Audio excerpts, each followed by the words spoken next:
નમસ્કાર, YNN news ચેનલમાં આપનું સ્વાગત છે। હવે જોઈએ આજના સમાચાર। વડોદરાના એનઆરઆઈ આધેડ સુરતની સગીરાને નોકરીની લાલચ આપી દુષ્કર્મ આચર્યું।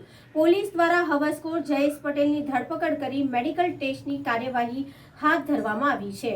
વડોદરા શહેરના નવલખી મેદાનમાં 4 વર્ષ પહેલા થયેલા ગેંગ રેપે સમગ્ર શહેરમાં ચર્ચા જગાવી મૂકી હતી। ત્યારે સંસ્કારી નગરી વડોદરાને લાંછન લગાવતો વધુ એક કિસ્સો શહેરના અલકાપુરી વિસ્તારના અનુપમ નગર સામે આવ્યો છે। અમેરિકાથી આવેલા આધેડે સગીરાને નોકરીની લાલચ આપી વડોદરા બોલાવી સગીરાને રૂમમાં ગોંધી રાખી આધેડે સગીરા સાથે દુષ્કર્મ આચરતા ચકચાર મચી જવા પામી છે। સયાજીગંજ પોલીસે પીડિતાની ફરિયાદ નોંધી હવસખોરો આધેડની ધરપકડ કરી કાયદેસરની કાર્યવાહી હાથ ધરી છે।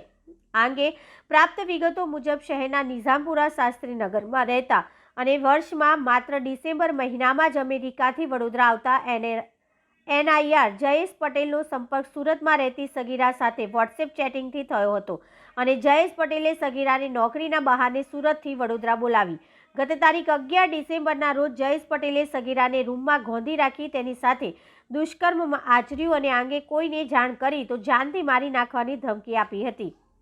આધેડ વયના એનઆરઆઈ હવસખોર જયેશ પટેલનો ભોગ બનેલી સગીરા પીડિતાએ હિંમત કરી સમગ્ર મામલે સયાજી પોલીસ મથકે આધેડ જયેશ પટેલ વિરુદ્ધ દુષ્કર્મની ફરિયાદ નોંધાવતા પોલીસે ગુનો નોંધી સગીરાની ફરિયાદના આધારે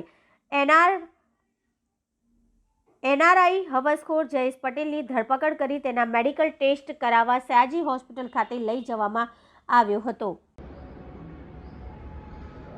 ગઈકાલ સયાજીગંજ પોલીસ સ્ટેશનની હદમાં એક પિતાએ પોતાની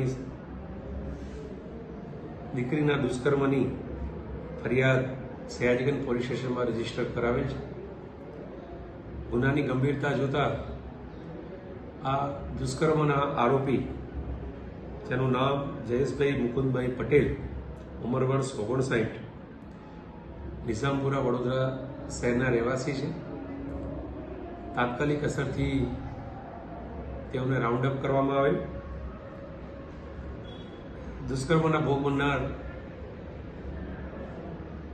દીકરી અને આ કામના આરોપીની મેડિકલની કાર્યવાહી હાલ ચાલુ છે। આ આરોપી જયેશભાઈ પટેલ 59 વર્ષના છે અને એની ધરપકડ સયાજીગંજ પોલીસે કરેલ છે। ગુના સંબંધિત વધુ તપાસ હાલ સયાજીગંજ પોલીસે ચાલુ રાખી છે। And press the bell icon. Never miss an update.